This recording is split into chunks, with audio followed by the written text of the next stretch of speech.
Hey guys, here is the final installment of Life After Trauma. It's been very growth fostering and educational for me to do this and provide this for you, and I hope that it's been the same for you in your experience with this.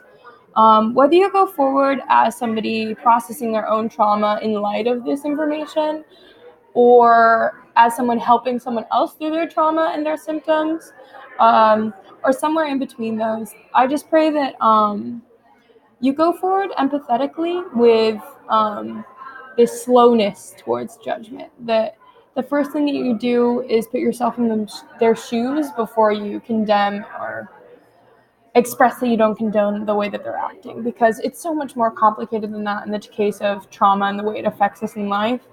I also hope that you realize that what things look like on the surface is, in this case, rarely what's the foremost cause of what's going on.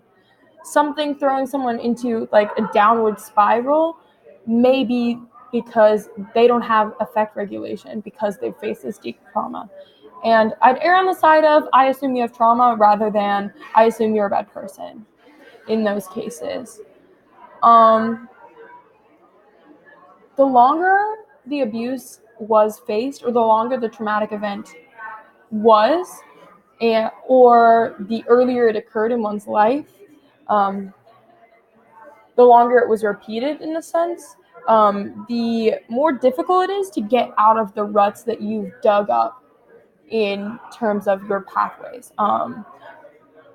The stuff that the ACEs study talked about, where you're more likely to fall into all these things because that's the way you learn to live your life, that comes into play greatly when you're trying to form these new pathways, but you already have these ones and they're really just worn down trails. It's really easy to go that way. And so I urge you to proceed with caution and count your victories. Something for me on this journey of processing my own trauma and moving forward in that is that I have to start by saying, all right, this has been hard for me. I am struggling, but look at what I'm doing now that I didn't used to do. Look at what I'm doing now that I had a hard time doing a week ago. You know, you have to take those little victories and jar them up for when you're having a hard day. I think that going into this with grace is an admirable pursuit, and it's not going to be easy. But I hope that um, you're intentional about it, and those efforts will show.